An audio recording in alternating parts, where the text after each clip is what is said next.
So in the last lecture, we have seen the first part of the protein synthesis that is known as the transcription. The transcription is a process by means of which from DNA, mRNA molecule is synthesized. In eukaryotic organisms, after processing of the mRNA molecule, the next step begins the translation. But before actually starting the process of translation, first of all, we will discuss about what is meant by the genetic code, because we have seen that on mRNA molecule, the message for the synthesis of the protein molecule is in the form of codons, the three successive nitrogen bases which are present on the mRNA molecule. They are called as the codons, and they specify the specific amino acids.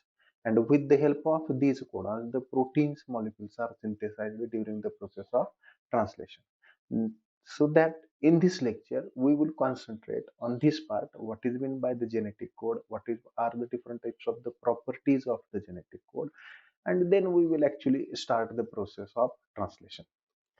So the genetic code DNA initiates, guides, regulates, and control protein synthesis.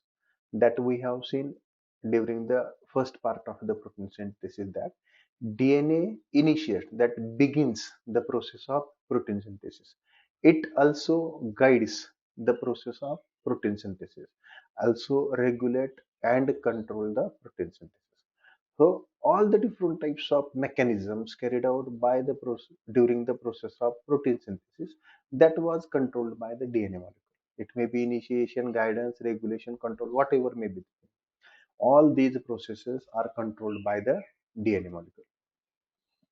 It carries information for the protein synthesis that we have seen during the transcription process, because the nitrogen bases or the nucleotide sequence which is present on the DNA molecule is copied on the mRNA molecule, and that mRNA molecule brings the message for the synthesis of protein molecule. या सगळ्या गोष्टी आपण मागच्या तासामध्ये बऱ्याचशा बघितलेल्या आहेत. म्हणजे प्रोटीन सिंथेसिस साठीचं इन्फॉर्मेशन जे कोण आहे, डीएनए मॉलिक्यूल देतो. कुणाकडे देतो? तो एमआरएनए मॉलिक्यूलकडे, आणि तो एमआरएनए मॉलिक्यूल न्यूक्लियस मधून सायटोप्लाझम मध्ये तो मेसेज त्या ठिकाणी घेऊन येतो.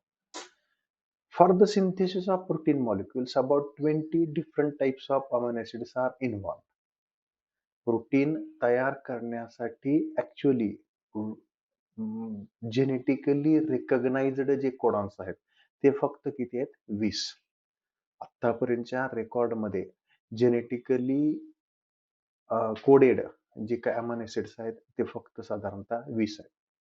According to FHC Crick, this information is in the form of genetic code that contains code words, that is the codons which is specified for the specific amino acids. When we see the mRNA molecule which is straight, on that mRNA molecule the nucleotides are copied from the DNA molecule. Whatever amount of nucleotides present, the three successive nucleotides on the mRNA molecule form a code word for the amino acid. That three successive amino acids are known as codons. So that codons specifies the specific amino acid. mRNA molecule वरती जो काही sequence आहे तीन तीनच्या गटाचा, कशाचा? न्यूक्लियोटाइडचा, किंवा आपण नायट्रोजन बेसिस म्हणतो, ॲडेनिन, ग्वानिन, युरॅसिल आणि सायटोसिन. हे जे काही 4 नायट्रोजन बेसिस आहेत, ह्या प्रत्येकाचा तीन तीनचा गट तयार होतो. कितीही असतील, लाखो जरी असले तरी तो तीनचा गट होतील, हजार जरी असतील ते तीनचा गट होईल. तो तीनचा एक गट जो आहे त्याला काय म्हटलेला आहे? आपण कोडॉन म्हटलेला आहे. आणि प्रत्येक कोडॉन एक विशिष्ट प्रकारचा अमिनो ऍसिड आयडेंटिफाय करतो, त्याला आपण काय म्हणतो? स्पेसिफाईड म्हणतो. A single nitrogen base in a codon will encode for only 4 amino acids. Now we have to see the combination of 4 nitrogen bases to identify the amino acids. आता आपल्याकडे nitrogen basis किती आहेत? फक्त 4च आहेत. ॲडेनिन, guanine, थायमिनच्या ऐवजी mRNA मध्ये युरॅसिल आहे, आणि सायटोसिन. 4 nitrogen basis. आपण काय म्हणलं? 3 सक्सेसिव्ह नायट्रोजन बेसिसचा एक कोडॉन होतो, हे नंतर नसिद्ध झालं. पण आपण जर इमॅजिन केलं की 4 नायट्रोजन बेसिस जे आहेत प्रत्येकाचा एक जर धरला, एक नायट्रोजन बेस जर कोड करायचा म्हणलं तर किती कोड होतील? फक्त 4च होतील. ॲडेनिन एक कोड करेल, ग्वानिन एक कोड करेल, युरॅसिल एक कोड करेल, आणि शेवटचा सायटोसिन म्हणजे फक्त 4च अमायनो ॲसिड कोड होऊ शकतात. म्हणजे हे जे कॉम्बिनेशन आहे प्रत्येकी एक तेही इथं शक्य नाही. का म्हटलंय? 1 कोडॉन 1 अमायनो ॲसिड आहे. मग समजा एका नायट्रोजन बेसेसचा 1 कोडॉन जर तयार झाला, तर फक्त 4च नायट्रोजन बेसेस काय होतात तिथं रिकॉग्नाइज केलं. आपल्याकडे किती आहेत? 20 अमायनो ॲसिड्स आहेत. मग 20 अमायनो ॲसिडला 4 नायट्रोजन बेसेसचा कोडॉन तिथं उपयोगी पडतोय का? नाही. A combination of two nitrogen bases will specify the 16 amino acids. आता हे प्रोबॅबिलिटी झालं. आपल्याकडं 4 नायट्रोजन बेसेस आहेत. 2-2च्या जोड्या केल्या. मग ह्या 2-2च्या जोड्याचं जर कॉम्बिनेशन केलं तर 16 होतील. म्हणजे समजा लेफ्ट साइडला 4 मांडले, वरच्या साइडला 4 मांडले आणि राइट साइडला 4 मांडले. ह्या तिघांचं जर कॉम्बिनेशन केलं तर फक्त 16 कोडॉन्स तयार होतात. तरी सुद्धा आपल्याकडे किती अमायनो ॲसिड्स आहेत? 20 अमायनो ॲसिड्स आहेत. म्हणजे परत किती शिल्लक राहिले? 4 अमायनो ॲसिडला कोण आयडेंटिफाय करणार? मग त्याच्या पुढे जाऊन शास्त्रज्ञांनी काय केलं? Combination of 3 nitrogen bases will specify 64 amino acids. जर ह्या 4 नायट्रोजन बेसेसच्या 3-3चा पेअर केला, 3-3च्या जोड्या केल्या, म्हणजे एका याच्यामध्ये कोडॉनमध्ये 3 नायट्रोजन बेसेस असं जर ठरवलं, तर 64 कोडॉन तयार होतात. मग आता हे 64 कोडॉन किती ह्याला आयडेंटिफाय करायचं? आपल्याला 20 ह्याला फक्त करायचं. म्हणजे काय झालं? अमायनो ॲसिड पेक्षा कोडॉनची संख्या जास्त झाली. हे आपल्याला चालतंय. पण अमायनो ॲसिड पेक्षा कोडॉनची जर संख्या कमी झाली, तर ते आपल्याला चालणारच नाही. कारण राहिलेले अमायनो ॲसिड मग ते प्रोटीनकडे न्यायचे कसे? प्रोटीन तयार करण्यासाठी. आता हे 64 आहेत. ह्याच्यामध्ये काय होऊ शकतो, की 1, 2, 3 कोडॉन एक अमायनो ॲसिड स्पेसिफाय करू शकतो. ते आपण परत बघूया. म्हणजे काय झालं आता इथं कोडॉन्स भरपूर झाले. 3-3च्या जर जोड्या केल्या, तर 64 होतात आणि आपल्याकडे अमायनो ॲसिड फक्त किती आहेत? 20. म्हणजे या पद्धतीनं मग शास्त्रज्ञ या कन्क्लुजनला आले. The scientist G. Gamow suggested that in codon there must be combination of 3 consecutive nitrogen bases that will specify sufficient to specify 20 amino acids. हा जो शास्त्रज्ञ आहे गॅमाओ ह्यानं मग आता कन्क्लुजनला आला की 3-3च्या जोड्या केल्या. 3-3च्या कुठल्या करायच्या? जो mRNA मॉलिक्यूल आहे, mRNA मॉलिक्यूलच्या सलगच्या 3 जे कोणतेही असतील ते. हे 3 असतील, त्याच्या शेजारच्या 3, त्याच्या पुढच्या 3, या त्याच्या पुढच्या 3, या पद्धतीने. ज्या सलगच्या 3 आहे, आपण काय म्हणूया सक्सेसिव्ह नायट्रोजन बेसेस. त्यांची जर जोडी तयार केली, तर साधारणतः 64 कोडॉन्स जे आहेत ते तयार होतात. आणि ते जे आहे ते 20 अमायनो ॲसिड स्पेसिफाय करण्यासाठी मोर दॅन सफिशियंट. त्यांनी सफिशियंट तर म्हटलं, आपण असं म्हणू शकतो मोर दॅन सफिशियंट. कारण 20 आहेत अमायनो ॲसिड, आपल्याला किती कोडॉन तयार झाले? 64. मग ते त्या पद्धतीने सफिशियंट आहे. हे जर कॉम्बिनेशन या पद्धतीने तयार होतं. जर आपल्याला करायचं असेल, जर आपण मगाशी म्हणल्या त्या पद्धतीनं 2-2च्या जोड्या करायच्या म्हणलं, 3-3च्या जोड्या करायच्या म्हटलं, तर हे 4 तासात तयार करणार. 2च्या जोड्या तयार करायला म्हटलं तरी एकच तास होईल. जे आपण मोनोहायब्रिड डायहायब्रिडला बघितलं होतं, इकडे मेल आणि इकडे फिमेल पॅरेंट. 2-2च्या जोड्या तयार होतील. त्याचं कॉम्बिनेशन केलं तर फक्त 16च होतात. मात्र इथं या पद्धतीचं जर कॉम्बिनेशन केलं तर आपल्याला 64 अमायनो ॲसिड्स मिळतात. म्हणजे हा युरॅसिल, समजा एक एक्झाम्पल घेऊयात. हा युरॅसिल, ह्या युरॅसिल आणि इथल्या युरॅसिल बरोबर कंबाईन होऊन काय तयार झाला? पहिला कोडॉन तयार झाला यू. दुसरा हा युरॅसिल या युरॅसिल बरोबर कंबाईन होईल. नंतर या सायटोसिन. म्हणजे कॉम्बिनेशन कसं होईल? हा एक रो आणि हा कॉलम. मग हे युरॅसिल, हे युरॅसिल, हे युरॅसिल पहिला एक झाला. हे युरॅसिल याच्यातलं सायटोसिन. हे युरॅसिल, हे युरॅसिल ह्याच्यातलं ॲडेनिन. हे युरॅसिल, हे युरॅसिल ह्याच्यातलं ग्वानिन.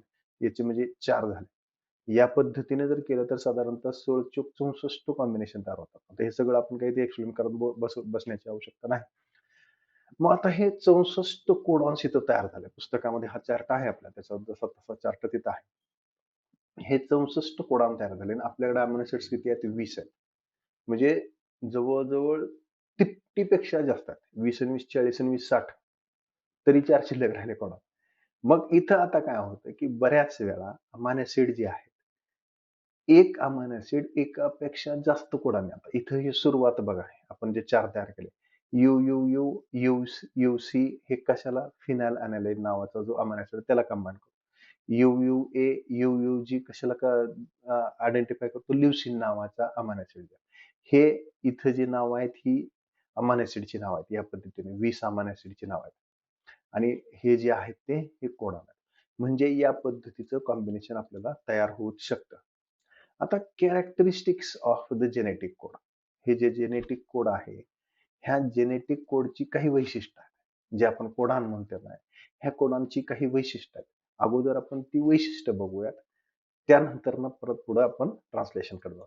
याच्यातलं पहिलं वैशिष्ट्य आहे, genetic codes are triplet. Genetic codes are triplet, जे आता आपण सुरुवातीला डिस्कस केलेलं आहे, की तीन तीनचा गट तयार होतो, म्हणून त्याला काय म्हणतो ट्रिपलेट. दोनचा जर झाला तर काय म्हणतो डुप्लेट म्हटलं. इथं किती झाले, तीन तीनचा गट आहे, म्हणून ह्याला triplet. Sequence of 3 consecutive bases constitute codon. सलगच्या 3 बेसेस, नायट्रोजन बेसेसचा एक कोडॉन तयार होतो, which is specifies one particular amino acid. प्रत्येकाला एक कोडॉन तो स्पेसिफाय करतो. Base sequence in a codon is always in 5' to 3 direction. आता हे काय आहे मध्ये, बेस सिक्वेन्स जो आहे कोडॉनचा नेहमी 5' to 3' डिरेक्शनला असतो. आता हे 5' 3'च का? mRNA मॉलिक्यूल जो तयार झालेला आहे, तो डीएनए वरती तयार होताना त्याचं डिरेक्शन कोणतं आहे, 5' to 3'. का? तर जो डीएनए मॉलिक्यूल आहे त्याच्यातलं जे टेम्पलेट स्ट्रँड आहे त्याच्यात 3' to 5' वरती हा mRNA तयार होतो. अँटी पॅरलल असल्यामुळं तयार होणारा mRNA जो आहे तो नेहमी 5' to 3' डायरेक्शन मध्ये असतो.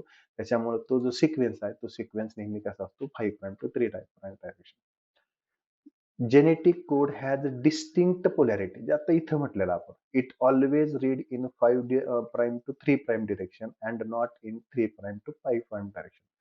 जे mRNA तयार झालेला आहे तो mRNA जो आहे 5' पासून 3' या साईडने इकडे जाईल, इकडून इकडं म्हणजे 3' to 5' कधीही रेकग्नाइज किंवा आयडेंटिफाय केला जात नाही.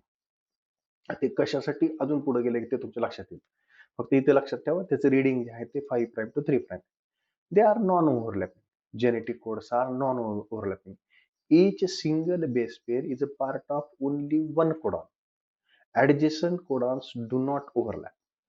हा mRNAचा जो काही आहे तो सिक्वेन्स आहे. हा जो सिक्वेन्स आहे याच्यामध्ये पहिले 3 जे आहेत, समजा AUG आहे, हा कोडॉन जो आहे AUG हा काय स्पेसिफाय करेल, मिथायनिन नावाचा अमायनो ऍसिड आहे तो स्पेसिफाय करेल. याच्या पुढचा जो काही असेल तो आणि याच्यात असं ओव्हरलॅपिंग काही होणार नाही. ह्याच्यातला एक इकडे जाईल आणि याच्यातले दोन इकडे येतील असं होणार नाही. हे 3 संपला विषय. हा पहिला एक कोडॉन, हा दुसरा, म्हणजे एकमेकांना ओव्हरलॅप करत नाहीत किंवा एकमेकाचा अमायनो ऍसिड दुसरा कोडॉन त्या ठिकाणी आयडेंटिफाय किंवा स्पेसिफाय करत नाही. त्याच्यामुळे त्याला काय म्हणलंय, non overlapping.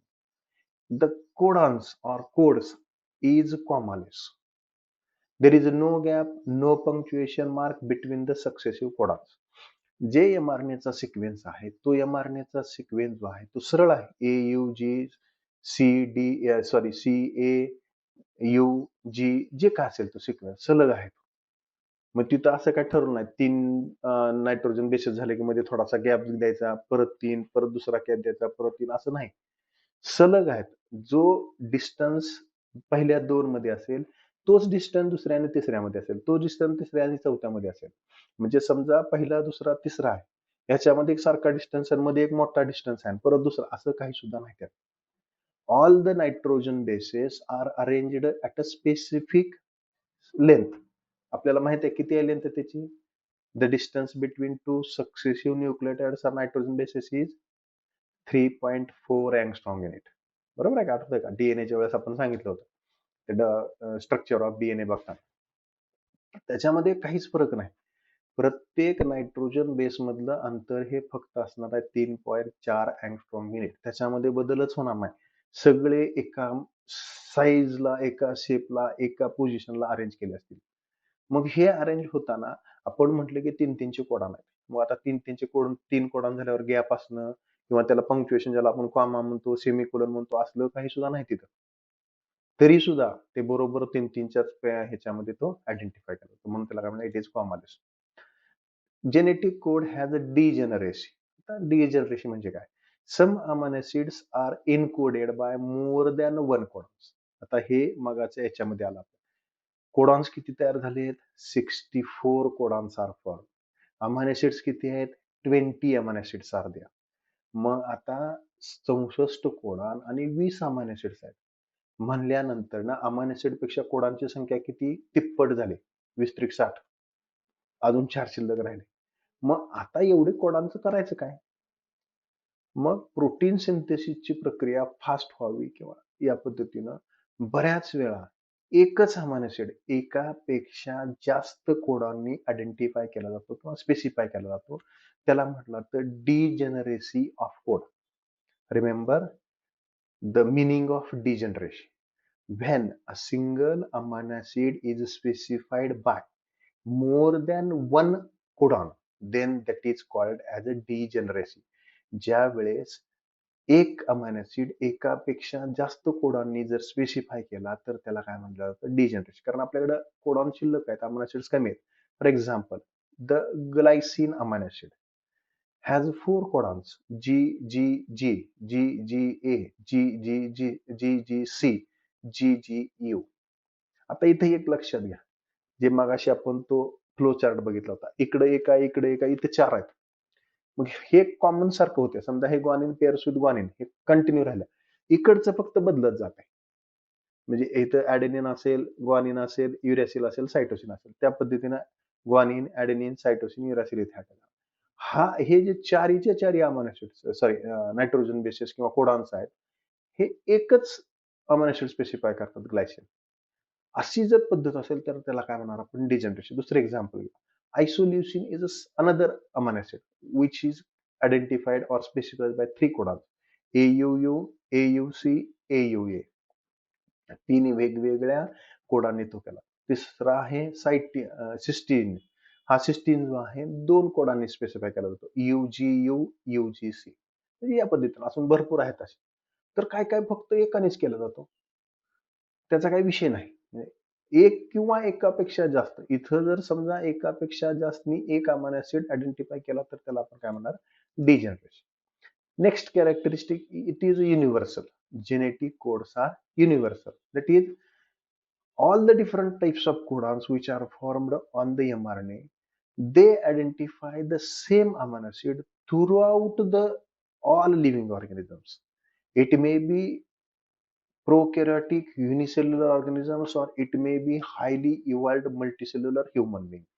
Whatever may be the living organisms, in all those organisms, each codon present on mRNA molecule identify the same amino acid. For example, AUG specifies methionine amino acid. So that AUG specifies methionine amino acid in all the different types of living organisms. Therefore, it is called as universal.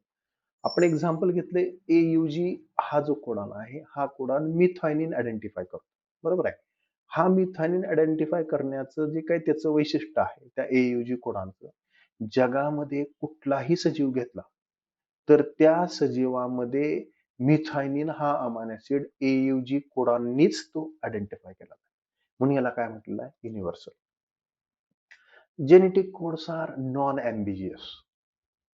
Non ambiguous ज्याला आपण म्हणू शकतो अति उत्साही नसतात. Each codon will specify a particular amino acid. Two different amino acid will never be encoded by the same codon. मगाच्या पेक्षा इथं थोडंसं उलट झालं.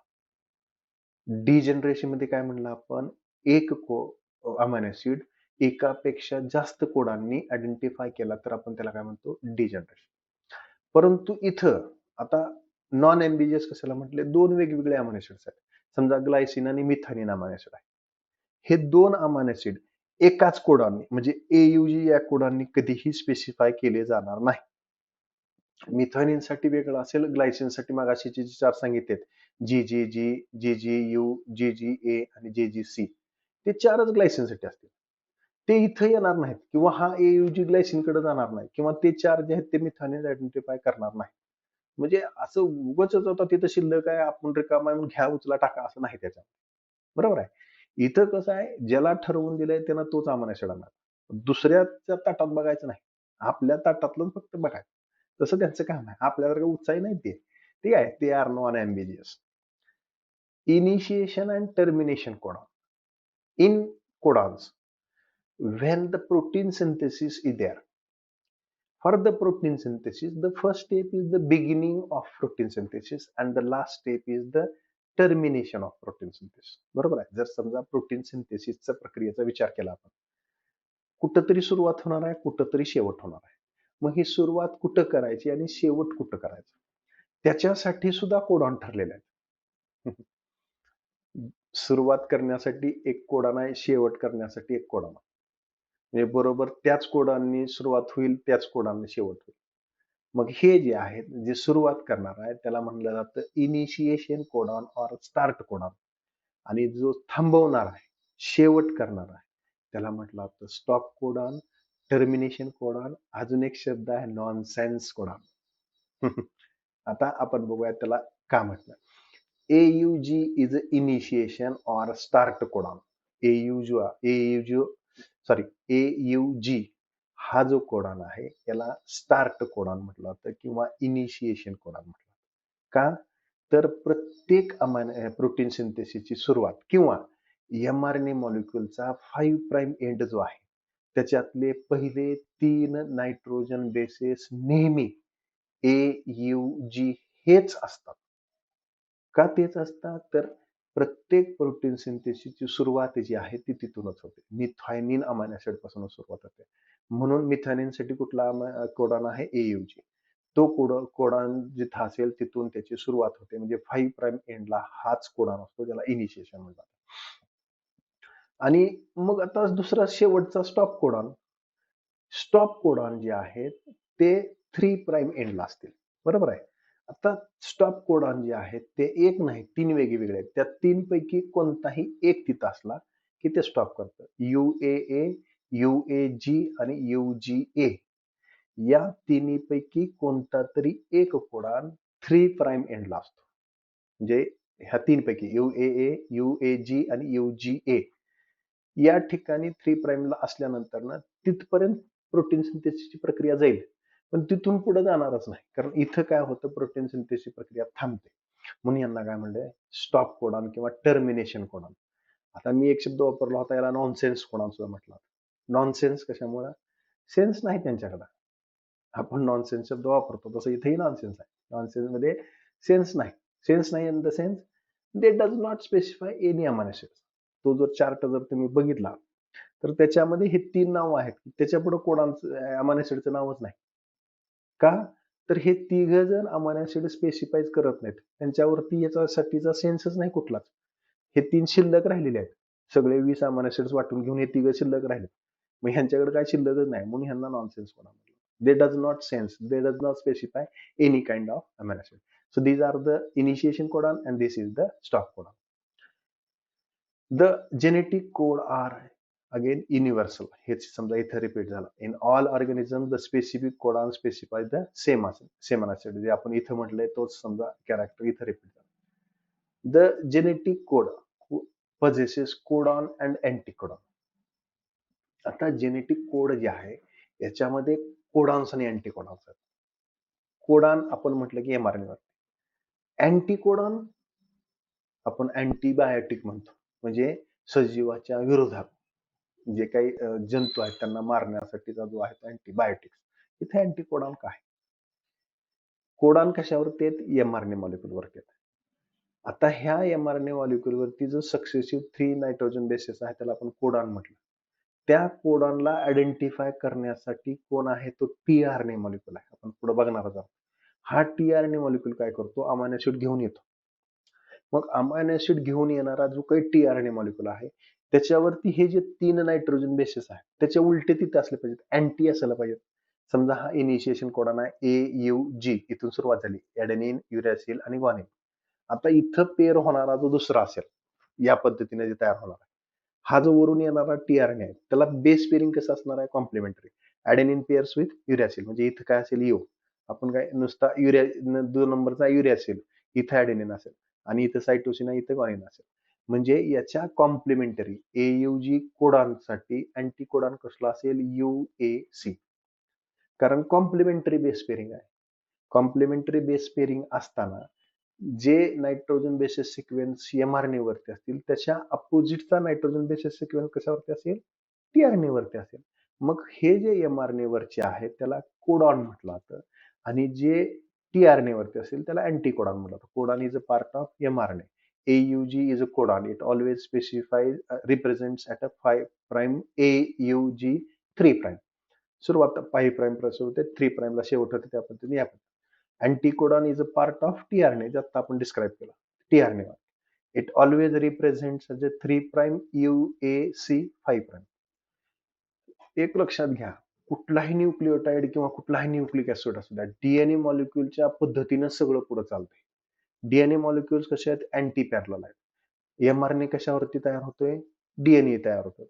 डीएनएच्या 3 प्राइम वरती तो तयार होतो, 3 प्राइम टू 5 प्राइम डिरेक्शनला तयार होतो. त्याच्यामुळे एमआरएनए जो आहे तो कसा आहे, 5 प्राइम टू 3 प्राइम. मग एयुजी ची सिक्वेन्स असा सरळ एमआरएनए इथून सुरुवात आहे 5 प्राइम एयुजी. आता याच्यावरती येऊन बसणार कोण आहे, टीआरएनए अमायनो ऍसिड घेऊन येणार आहे. तो टीआरएनए कसा असला पाहिजे, 3 प्राइम टू 5 प्राइम, आणि त्याचा नायट्रोजन बेसिस सिक्वेन्स कुठला असला पाहिजे, यूएसी.